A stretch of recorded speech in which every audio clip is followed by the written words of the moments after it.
प्रणाम, सलाम, नमस्ते। एक और नए सब्जेक्ट के साथ आपके बीच हाजिर है। नया सब्जेक्ट का नाम है EMM। EMM that is EMM full form है इसकी इंजीनियरिंग मैकेनिक्स एंड मटेरियल्स।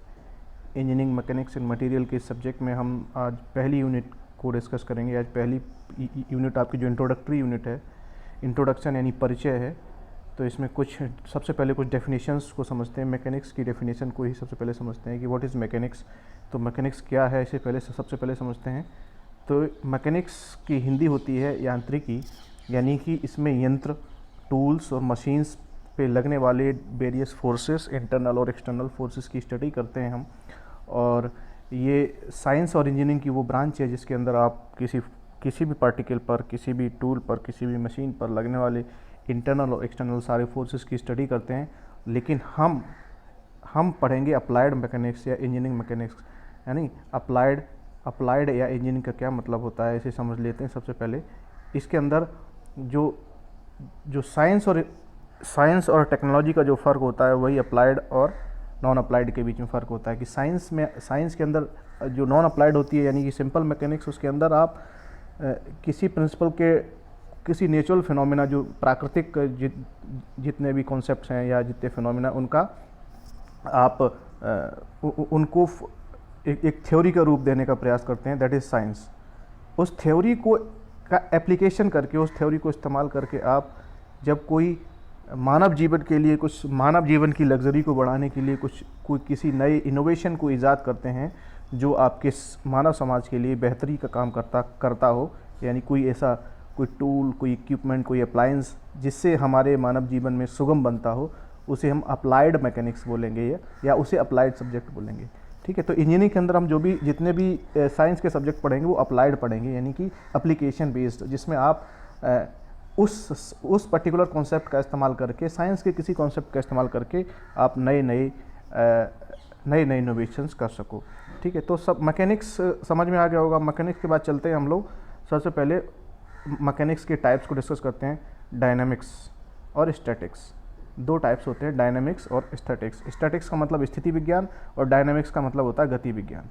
तो सबसे पहले देखते हैं जो स्टैटिक्स है, स्टैटिक्स की डेफिनेशन कुछ इस तरह से हो जाएगी कि इसके अंदर जो हमारा जो ऑब्जेक्ट होगा वो मोशन में नहीं होगा, वो स्टैटिक कंडीशन में होगा, मतलब गतिशील नहीं होगा, और उस पर लगने वाले फोर्सेस के बारे में हम इसमें स्टडी करेंगे। डायनामिक्स में क्या है कि इसमें आपका जो ऑब्जेक्ट है वो मूवमेंट कर रहा होगा, और तब मोशन की स्थिति में उसमें लगने वाले फोर्सेस को, उसके सारे इंटरनल और एक्सटर्नल फोर्सेस के बारे में, कितने फोर्सेस पे लग रहे हैं फिजिकली, उनकी स्टडी करते हैं डायनामिक्स में। और डायनामिक्स को आप दो टाइप में कैटेगराइज कर सकते हैं, काइनेमेटिक्स और काइनेटिक्स, है ना। काइनेमेटिक्स और काइनेटिक्स। तो एक को बोलते हैं शुद्ध गतिकी होती है काइनेमेटिक्स, और एक होता है बल गतिकी, है ना। तो जो शुद्ध गतिकी है, इसके अंदर हम फोर्स को कंसीडर मतलब उसके सिर्फ जो मूवमेंट हो रहा है, जो मोशन हो रहा है, उसके बारे में पढ़ते हैं, फोर्स को कंसीडर नहीं करते हैं। और जो काइनेटिक्स होती है, इसके अंदर हम उसमें लगने वाले फोर्सेस और उसके मोशन सबको कंसीडर करते हैं। ठीक है। तो ये मोटी इसकी डेफिनेशंस हो गई। इसके बाद चलते हैं अप्लाइड मैकेनिक्स को हमने ऑलरेडी मतलब डिस्कस कर ही लिया है। इसके बाद कुछ और डेफिनेशंस को पढ़ते हैं। सबसे पहले है द्रव्य, यानी मैटर। द्रव्य क्या है? द्रव्य कोई ऐसी वस्तु है जो कुछ स्थान ऑक्युपाई करती है, कुछ प्लेस ऑक्युपाई करती है, और जिसे आप अपनी ज्ञानेंद्रियों से महसूस कर सकते हो। फॉर एग्जांपल कोई, इसकी 3 स्टेट्स होती हैं, सॉलिड, लिक्विड, गैस।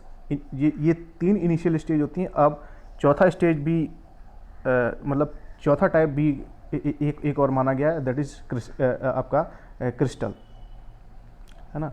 तो सॉलिड, उसकी द्रव्य की 4 अवस्थाएं हो गई, solid, liquid, gas and crystal. ठीक है। अब इसे महसूस कैसे करोगे कि अगर कोई सॉलिड है तो सॉलिड को आप हाथ से टच कर सकते हो, आंखों से देख सकते हो, दैट इज सॉलिड। लिक्विड को भी आप इसी तरह से हाथों से टच कर सकते हो, आंखों से देख सकते हो। तो ये इंद्रियां आपकी उसे महसूस कर पा रही हैं, और वो कहीं ना कहीं इस प्लेस को ऑक्युपाई कर रहा है, स्थान को ऑक्युपाई कर रहा है। ठीक है। तो अब चलते हैं हम अगली डेफिनेशन, दैट इज पार्टिकल, यानी कण। कण क्या है? कण उसी द्रव्य का वह छोटा पार्टिकल है जिसे नगण्य माना जा सके, निग्लेजिबल माना जा सके, उसे आप कण कहेंगे। मतलब बहुत छोटा पार्टिकल, यानी कि उसका बहुत छोटा पार्टिकल, दैट इज कण। उसके बाद हम चलते हैं बॉडी, मतलब ढेर सारे कणों से मिलकर के बनती है आपकी बॉडी, है ना। फिर बॉडी के बाद आता है रिजिड बॉडी। रिजिड बॉडी का मतलब है कि कणों के बीच, पार्टिकल्स के बीच में मूवमेंट जीरो हो जब उस पर कोई एक्सटर्नल फोर्स अप्लाई किया जाए, तो ऐसी बॉडी को कहेंगे क्या, रिजिड बॉडी। उसके बाद है इलास्टिक बॉडी यानी प्रत्यास्थ पिंड। तो जो इलास्टिक बॉडी होगा वो क्या होगा कि वो ऐसी बॉडी होगा जिस पे आप डिफॉर्मेशन फोर्स लगाओगे तो वो उसके अंदर डिफॉर्मेशन क्रिएट हो जाएगा। जैसे आपकी फॉर एग्जांपल कोई रबर का वो है, बैंड है, रबर बैंड है, उस रबर बैंड को अगर आप खींचोगे तो वो उसके अंदर डिफॉर्मेशन आ जाएगा और जैसे ही उस फोर्स को हटाओगे वो ओरिजिनल शेप को रिगेन कर लेगा। तो इस तरह की बॉडी को बोलेंगे इलास्टिक बॉडी। हाँ, लेकिन कंडीशन ये है कि वो इलास्टिसिटी की सीमा के अंदर हो। अगर आप इलास्टिसिटी की सीमा से ज़्यादा फोर्स लगाओगे तो वो ब्रेक कर जाएगा, टूट जाएगा। तो ये हो गया आपका प्लास्टिक बॉडी, इलास्टिक बॉडी। एक और होता है इसके अलावा प्लास्टिक बॉडी। प्लास्टिक बॉडी क्या है, किसी ऐसी बॉडी जिस पर डिफॉर्मेशन फोर्स लगाओ तो उसके अंदर परमानेंट डिफॉर्मेशन आ जाता है ना, एक लिमिट के, और फिर उसे फोर्स हटाने पर वो डिफॉर्मेशन जाता नहीं है। तो ऐसी बॉडी को बोलेंगे आप क्या, प्लास्टिक बॉडी। ठीक, इसके बाद चलते हैं मास, द्रव्यमान। एक और डेफिनेशन है मास और वेट। तो द्रव्यमान क्या है, द्रव्यमान किसी भी पदार्थ की मात्रा का, वास्तविक मात्रा का जो रिप्रेजेंटेशन है वो द्रव्यमान होता है। किलोग्राम इसकी यूनिट होती है और ये पूरे यूनिवर्स में कांस्टेंट रहता है, एक ही इसकी वैल्यू रहेगी, चाहे आप धरती पर चले जाओ, चाहे मून पर चले जाओ, चाहे यूनिवर्स के किसी बिंदु पर चले जाओ, उसका द्रव्यमान जो है वो हमेशा कांस्टेंट रहेगा, यानी मास हमेशा कांस्टेंट रहेगा। भार क्या है, ये आपका ग्रेविटेशनल फोर्स जो डिपेंडेंट क्वांटिटी है, तो ये जगह जगह पर वेरी करेगा। इवन अर्थ पर अगर आप गहरा गड्ढा खोदोगे तो उस गड्ढे के अंदर जी की वैल्यू कुछ और होगी और सरफेस पे कुछ और होगी, तो जी गड्ढे के अंदर उसका भार बदल जाएगा। अगर आप अर्थ से थोड़ा ऊपर जाओगे तब भी जी की वैल्यू चेंज होती है, तो वहाँ भी उसका भार बदल जाएगा। तो भार जब अर्थ पे ही बदल रहा है तो मून पे तो और ज़्यादा बदल जाएगा। किसी और प्लेनेट में जाओगे वहाँ ग्रेविटेशनल फोर्स कुछ और होगा, तो वहाँ उसका वेट कुछ और हो जाएगा। तो द्रव्यमान और भार में मूल अंतर क्या है कि द्रव्यमान जो है वो अदिश राशि है ना, और वो किसी पदार्थ की वास्तविक मात्रा का भान कराती है, वास्तविक मात्रा के बारे में बताती है, यानी mass explains the actual quantity of that particular matter.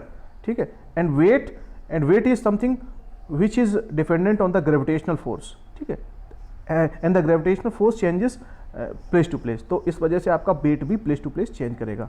इसी तरह से दूरी क्या है, दो बिंदुओं के बीच चली गई जो ऑब्जेक्ट चल करके जाएगा, जिस रास्ते को अख्तियार करेगा उसके हिसाब से दूरी वेरी करेगी, बदलेगी, और ये स्केलर क्वांटिटी यानी अदिश राशि है। डिस्प्लेसमेंट क्या है, डिस्प्लेसमेंट क्या है कि दो बिंदुओं की न्यूनतम दूरी, the minimum distance between two particles is known as the displacement, और ये वेक्टर क्वांटिटी है। ठीक है, इसी तरह से ये तो हो गई आपकी डिस्प्लेसमेंट यानी विस्थापन। उसके बाद चाल क्या है, अगर दूरी को आप टाइम के रिस्पेक्ट में उसका डेरिवेटिव लोगे, है ना, टाइम से डिवाइड करोगे, means the distance travelled and the time taken, तो वो जो आती है मैग्नीट्यूड, वो मीटर पर सेकंड में आती है और उसे बोलते हैं आप क्या, चाल। और ये अदिश राशि है, क्योंकि दूरी अदिश राशि थी तो चाल आपकी अदिश राशि होगी। इसी तरह से वेलोसिटी यानी वेग, वेलोसिटी जो है वो कैसी है, सदिश राशि है। वेलोसिटी कैसी है, सदिश राशि। कैसे सदिश राशि, क्योंकि ये डिस्प्लेसमेंट को टाइम से डिवाइड करने पर प्राप्त होती है, क्योंकि डिस्प्लेसमेंट आपकी सदिश राशि है और किसी सदिश राशि को आप अदिश राशि यानी टाइम से डिवाइड करोगे तो वो सदिश राशि प्राप्त होती है। ठीक है, तो वेलोसिटी आपकी कैसी हो गई, आपकी हो गई सदिश राशि यानी वेक्टर क्वांटिटी। इसके बाद आता है एक्सीलरेशन, मतलब वेलोसिटी को आप ध्यान रखना, स्पीड को नहीं, आप वेलोसिटी को टाइम के साथ डेरिवेटिव निकालोगे, यानी कि वेलोसिटी को टाइम से डिवाइड करोगे, यानी मीटर पर सेकंड उसकी यूनिट आएगी, तब आपको प्राप्त होगा एक्सीलरेशन, और ये है एक वेक्टर क्वांटिटी। अगर एक्सीलरेशन पॉजिटिव है तो उसे एक्सीलरेशन कहेंगे, और अगर एक्सीलरेशन में माइनस सिंबल आ रहा है तो उसे रिटार्डेशन या डी एक्सीलरेशन भी कह सकते हैं, मतलब वो वेलोसिटी को घटाने वाला फैक्टर हो गया। ठीक है, तो ये हो गया आपका एक्सीलरेशन और डी एक्सीलरेशन। इसके बाद चलते हैं वेक्टर और स्केलर क्वांटिटी के बारे में थोड़ा समझ लेते हैं कि सबसे पहले देखते हैं स्केलर क्वांटिटी यानी अदिश राशि। अदिश राशियाँ वो राशियाँ होती हैं जिनके अंदर मैग्नीट्यूड के साथ साथ दिशा का बोध नहीं होता, मतलब जो अदिश राशियाँ उनके अंदर सिर्फ मैग्नीट्यूड होता है। मैग्नीट्यूड मतलब परिमाण। जैसे मैं आपसे पूछूं कि कितने किलोग्राम भार है तो 10 किलोग्राम। अगर मैं इसमें दूसरा क्वेश्चन पूछा कि किस दिशा में, तो क्योंकि भार में कोई दिशा नहीं होती है, मतलब उसमें द्रव्यमान में कोई दिशा नहीं होती है, तो ये आपका क्या हुआ, 5 किलोग्राम जो है ना, ये जो उसका मास है, द्रव्यमान है, ये आपकी स्केलर क्वांटिटी हुई, क्योंकि इसमें दिशा का बोध नहीं हो रहा। दो प्रश्न पूछिए, कितना और किस दिशा में, उससे पता चल जाएगा वो क्वांटिटी वेक्टर है या नहीं। इसी तरह से दूसरी आपकी है वेक्टर क्वांटिटी। इसमें मास इसमें आपका परिमाण के साथ साथ दिशा का भी बोध होगा। It explains both the magnitude and the direction as well. ठीक है, तो इसमें दो क्वेश्चन पूछिए। जैसे मैं पूछता हूँ आपकी वेलोसिटी है ना, तो वेलोसिटी कितनी, यानी कि 2 किलोमीटर पर आवर मान लिया, किस दिशा में, तो आपको उसमें डायरेक्शन का भी बोध। बिल्कुल वेलोसिटी की दिशा भी होती है, तो बिल्कुल होगी कि इस दिशा में कितनी वेलोसिटी है, पूर्व में, पश्चिम में, उत्तर में, दक्षिण में या किसी और दिशा में, है ना। तो ये आपकी वेलोसिटी जो है वो हो गई सदिश राशि। ठीक है, ऐसे पता कर सकते हैं कौन सदिश राशि कौन सी अदिश राशि, जिसमें परिमाण के साथ साथ, मैग्नीट्यूड के साथ साथ, संख्या के साथ साथ कुछ दिशा का भी बोध हो। That is vector quantity. चलते हैं नेक्स्ट टॉपिक की तरफ, दैट इज न्यूटन का गति विषयक प्रथम नियम। न्यूटन के गति का पहला नियम क्या है? न्यूटन ने 3 नियम दिए, उसको पहला नियम बताता है, इसे जड़त्व का नियम भी बोलते हैं। कि अगर दुनिया की, याद रखिएगा न्यूटन के तीनों नियम जो हैं वो प्रकृति के जो प्रकृति के फिनोमिना है उससे मिलते जुलते हैं। फॉर एग्जांपल, नेचर में दुनिया की कोई चीज़ ऐसी नहीं है जिस पर एक्सटर्नल फोर्स अगर ना अप्लाई करो तो वो अपनी स्टेट को नहीं बदलेगी। यही नेचर का नियम है ना।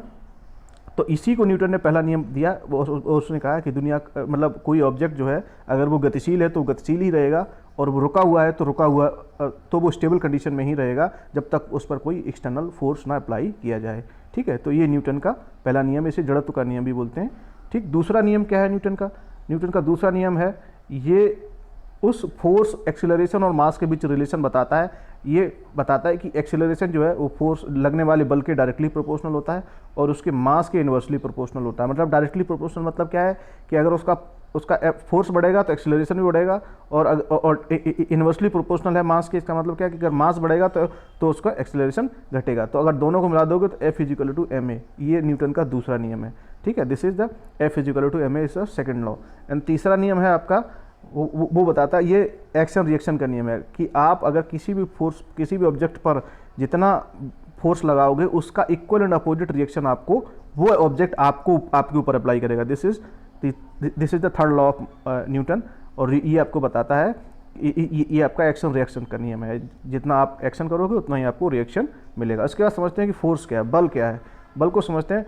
बल क्या है कि बल, वो मैंने अभी पढ़ा था, इसमें अभी इसे डिस्कस किया था कि बल कोई एक्सटर्नल एजेंट है, एक एक्सटर्नल एजेंट है जो ये तय करता है कि, ये सुनिश्चित करता है कि किसी ऑब्जेक्ट की स्थिति परिवर्तित करना है या नहीं करना है। मतलब बल वह वहाँ कारक है जो किसी ऑब्जेक्ट की जो उसकी स्थिति है, यानी कि गतिमान स्थिति है या स्टेबल स्थिति है, यानी कि रुका हुआ है या चल रहा है, उसमें या तो परिवर्तन करेगा या परिवर्तन करने का प्रयास करेगा। तो बल वह वहाँ कारक है जो किसी चलते हुई वस्तु को रोक देगा या रुकी हुई वस्तु को चला देगा, या इसे चलती हुई वस्तु को रोकने का प्रयास करेगा या रुकी हुई वस्तु को चलाने का प्रयास करेगा। ये काम बल के होते हैं। बल की डेफिनेशन ऐसे निकाली जाती है।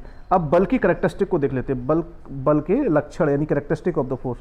चार कैरेक्टरिस्टिक इसकी इंपॉर्टेंट है। पहला क्या, इसमें एक दिशा होती है, इसका एक मैग्नीट्यूड होता है, मतलब इसका एक परिमाण होता है, कितने न्यूटन, वो न्यूटन में, इसे न्यूटन में, डायन में, तमाम सारी इसकी यूनिट है, उसमें उसे डिनोट करते हैं। तो ये क्या है, इससे पता चलता है कि कितना बल है। ठीक है, अब क्योंकि बल वेक्टर क्वांटिटी है, force is a vector quantity, तो वेक्टर क्वांटिटी होने की वजह से इसमें दिशा होगी। तीसरा क्या होगा, इसका एक पॉइंट ऑफ एप्लीकेशन होगा, है ना। ये एक बिंदु पर काम कर रहा होगा, वो पता होगा किसी ऑब्जेक्ट में किस बिंदु पर फोर्स लगा हुआ है। चौथा है उसका लाइन ऑफ एक्शन होगा। अगर एक बल है तो लाइन ऑफ एक्शन होगा, और एक से ज़्यादा बल है तो तब भी उनकी इंडिविजुअल आपकी लाइन ऑफ एक्शन होगी। ठीक है, तो उसके बाद दो बिंदु और रह जाते हैं इस पूरे इंट्रोडक्टरी चैप्टर में, और ये खत्म हो जाएगा। नेक्स्ट है एक थ्योरी, एक सिद्धांत है कि बलों की भौतिक स्वतंत्रता का सिद्धांत। ये सिद्धांत ये बताता है, बलों की भौतिक स्वतंत्रता का सिद्धांत ये बताता है कि कोई ऑब्जेक्ट आपके सामने रखा हुआ है, उस ऑब्जेक्ट पर लगने वाले जितने बल, कितने बल लगा दो आप उस पर, F1, F2, F3, इसमें सारे बल एक दूसरे को प्रभावित किए हुए अपना काम करते हैं। मतलब क्या है, अगर इसमें एक बल लगाओ F1, मान लिया ये F1 है और ये F1 लगा हुआ है इस ऑब्जेक्ट पर, तो ये जो प्रभाव इस ऑब्जेक्ट पर क्रिएट कर रहा होगा वो तब भी क्रिएट करेगा जब ये सारे बल लगे हों या ना लगे हों। मतलब क्या है कि सारे बल एक दूसरे पर, किसी ऑब्जेक्ट पर लगने वाले सारे बल एक दूसरे से फिजिकली इंडिपेंडेंट होते हैं, भौतिक रूप से स्वतंत्र होते हैं। उन्हें फर्क नहीं पड़ता है कि पड़ोसी बल क्या कर रहा है, लगा है कि नहीं लगा है, वो अपना जो उसका काम है वो करता रहेगा। मतलब वो जो कहावत नहीं कि खरबूजे को देखो खरबूजा रंग बदलता है, यहाँ ऐसा नहीं होता है। ये ह्यूमन नहीं है, इंसान नहीं है या जानवर नहीं है जो दूसरे को देख करके जिस पर प्रभाव पड़ेगा। तो फोर्स क्या है, फोर्स किसी ऑब्जेक्ट पर लगा है वो वही प्रभाव क्रिएट करेगा जो बिना उसकी एब्सेंस में या उसकी प्रेजेंस में, किसी दूसरे फोर्स से की एब्सेंस या प्रेजेंस से उस पर कोई प्रभाव नहीं पड़ता। यही है बलों की भौतिक स्वतंत्रता का सिद्धांत। नेक्स्ट है आपका बलों की संचरणशीलता का सिद्धांत। तो संचरणशीलता का सिद्धांत समझ लेते हैं। संचरणशीलता का सिद्धांत क्या है, मान लिया ये कोई ऑब्जेक्ट है, इस ऑब्जेक्ट पर एक फोर्स लगा है F और ये इसकी लाइन ऑफ एक्शन हो जाएगी, है ना, इस F की लाइन ऑफ एक्शन है। तो सबसे पहली कंडीशन क्या है संचरणशीलता का सिद्धांत की, कि ये ऑब्जेक्ट आपका पूर्णतः रिजिड बॉडी है। पूर्णतः रिजिड बॉडी मैंने आपको बताया कि किसी भी बॉडी पर कोई फोर्स लगाओ तो उसके पार्टिकल के बीच में रिलेटिव मोशन ना हो, यानी उसके कणों के बीच में रिलेटिव मोशन ना हो, मतलब वो डिस्टर्ब ना हो, उनका अरेंजमेंट डिस्टर्ब ना हो। तो ऐसे बॉडी को रिजिड बॉडी कहते हैं, जो कि परफेक्टली रिजिड बॉडी दुनिया में एग्जिस्ट नहीं करती। ये आइडियल कॉन्सेप्ट है ना। तो ये क्या कहता है कि अगर कोई बॉडी परफेक्टली रिजिड है तो उस पर लगने वाला फोर्स जो है वो उस ऑब्जेक्ट के लाइन ऑफ एक्शन पर हर जगह उसकी वैल्यू बराबर होगी। जैसे मैं फिर से समझाता हूँ कि मान लिया ये आपका ऑब्जेक्ट है, ये ऑब्जेक्ट है बड़ा सा, इस पर ये फोर्स लगा है F, तो इसकी लाइन ऑफ एक्शन ये हो गई। तो ये F की वैल्यू इस पॉइंट पर भी F है, इस पॉइंट पर भी F है, इस पॉइंट पर भी F है, इस पॉइंट पर भी F है। ये कब होगी, जब ये पूरा जो ऑब्जेक्ट है ये आपका दृढ़ पिंड हो, रिजिड बॉडी हो। कैसा हो, दृढ़ पिंड, है ना, तब ये कंडीशन फॉलो होती है। तो यही है बलों की संचरणशीलता का सिद्धांत। संचरणशीलता का transmissibility of the forces, principle of transmissibility of the forces क्या है कि रिजिड बॉडी में जो फोर्स एक बिंदु पर लगा है वो उसकी लाइन ऑफ एक्शन की हर पार्टिकल पर जाकर के बराबर प्रभाव क्रिएट कर रहा होगा, है ना। This is the principle of transmissibility of the forces. ये दो प्रिंसिपल इंपॉर्टेंट हैं। इसके साथ ही आपकी पहली यूनिट खत्म हुई। मिलते हैं अगली क्लास में किसी अगली यूनिट के साथ। हाँ, तब तक आप इस चैनल पर अगर नए हो तो हमारे चैनल को सब्सक्राइब कर लीजिए। अपने दोस्तों के साथ जो इस सब्जेक्ट को पढ़ना चाहते हैं उनके साथ इस वीडियो को जरूर शेयर करिएगा। हाँ, लाइक जरूर करिएगा, कमेंट करिएगा, जो आपके मन में क्वेरी हो वो इस वीडियो के नीचे कमेंट करिएगा, मैं उसका जवाब दूंगा। बहुत बहुत धन्यवाद, बहुत बहुत शुक्रिया।